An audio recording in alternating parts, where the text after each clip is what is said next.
नमस्कार दोस्तों। आज के इस वीडियो में क्लास 12 हिंदी इलेक्टिव के चैप्टर 3 पढ़ने वाले हैं, जिसका नाम है यह दीप अकेला और मैंने देखा एक बूंद।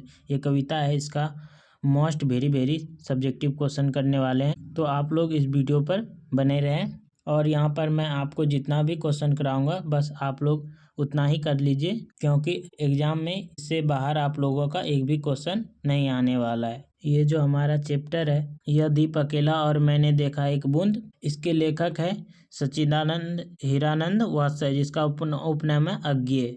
इसका जो जन्म हुआ था वो 17 मार्च 1911 में हुआ था। कसाई कुशीनगर उत्तर प्रदेश में हुआ था। इसका जो मृत्यु हुआ था, इनका मृत्यु अज्ञेय जी का जो मृत्यु हुआ था 4 अप्रैल 1987 में नई दिल्ली में हुआ था। इसका उपनाम अज्ञेय है।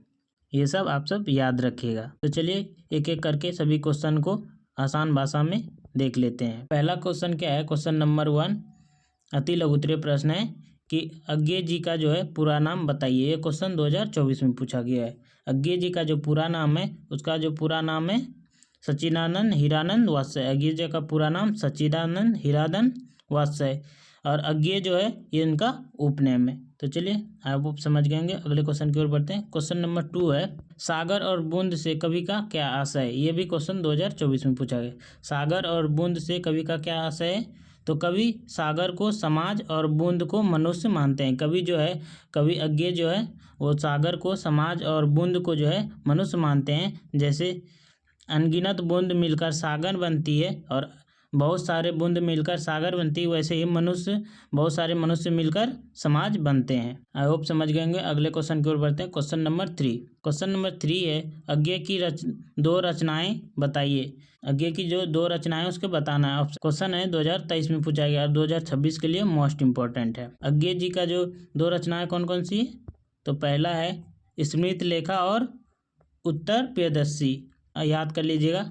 अगले क्वेश्चन की ओर बढ़ते हैं। नंबर 5 क्या है? क्वेश्चन नंबर 5 है यह दीप अकेला कविता का संदेश क्या है।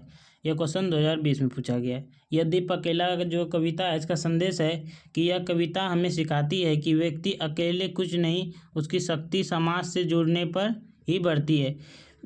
यह कविता हमको सिखाती है कि व्यक्ति अकेले कुछ नहीं है, उसका जो शक्ति है समाज से जुड़ने पर ही बढ़ती है। अगला क्वेश्चन है क्वेश्चन नंबर 6। क्वेश्चन नंबर 6 है मैंने देखा एक बूंद कविता किस काव्य संकलन से ली गई है। मैंने देखा एक बूंद कविता जो है यह किस काव्य संकलन से ली गई है? ये 2019 में पूछा गया। यह क्वेश्चन जो है, यह कविता अज्ञेय के काव्य संकलन हरि ओ करुणा भ्रमय से ली गई है। हरि ओ करुणा भ्रमय से ली गई है। याद रखिएगा, मोस्ट इंपॉर्टेंट क्वेश्चन है।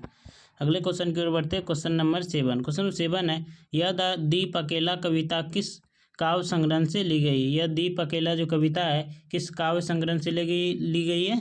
तो यह दीप अकेला जो कविता है ये बावरा अरेही से काव्य संग्रह से ली गई है। किससे?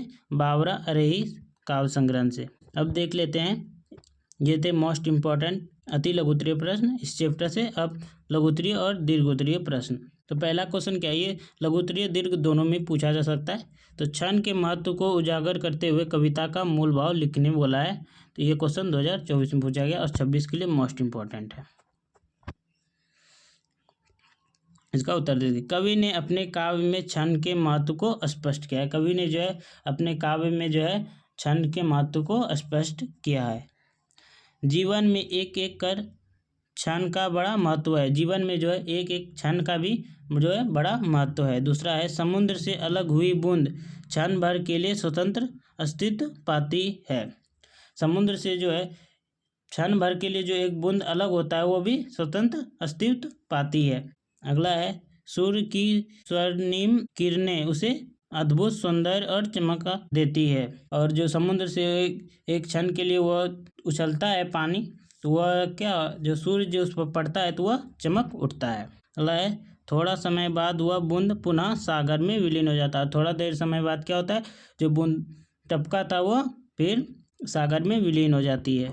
अगला पॉइंट है इसे यह संदेश मिलता है कि विराट सत्ता निराकार है। विराट जो सत्ता है वह क्या है? निराकार है, किंतु उसका क्षणिक मिलन भी जीवन को आलोकित कर देता है, और उनका जो क्षणिक मिलन भी जो है जीवन को अवलोकित कर देता है।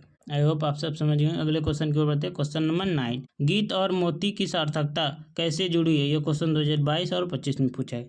गीत और मोती का जो सार्थकता है कैसे जुड़ी हुई है?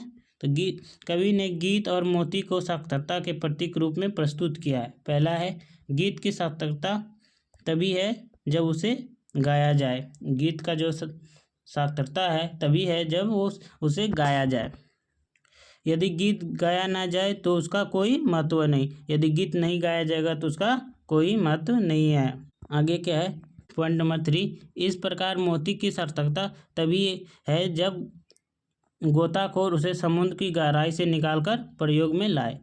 इसी प्रकार जो है मोती का सार्थकता जो है तभी है जबकि गोताखोर उसे समुद्र से जो है समुद्र की गहराई से निकालकर उसका उपयोग करे, तभी उसका सार्थकता है। यदि मोती समुद्र में पड़ा रहे तो उसका निरर्थ है, उसका कोई वैल्यू नहीं है। अगला है पॉइंट नंबर 5, कवि का अभिप्राय है कि मनुष्य के विचार और भाव तभी मूल्यवान होते हैं जब समाज उन्हें अपनाकर जीवन में उतारते हैं। देखिए कवि का कहना है क्या है कि मनुष्य के विचार और जो भाव है तभी मूल्यवान होते हैं जब समाज में उन्हें अपनाकर जीवन में उतारते हैं। आई होप आप सबको समझ में आया होगा। अगर वीडियो अच्छा लगा तो वीडियो को लाइक कीजिएगा और ज़्यादा से ज़्यादा बच्चों तक शेयर कीजिएगा। और जो भी नए बच्चे हैं वो चैनल को सब्सक्राइब जरूर कीजिएगा। तो चलिए मिलते हैं अगली वीडियो में। जय हिंद, जय भारत।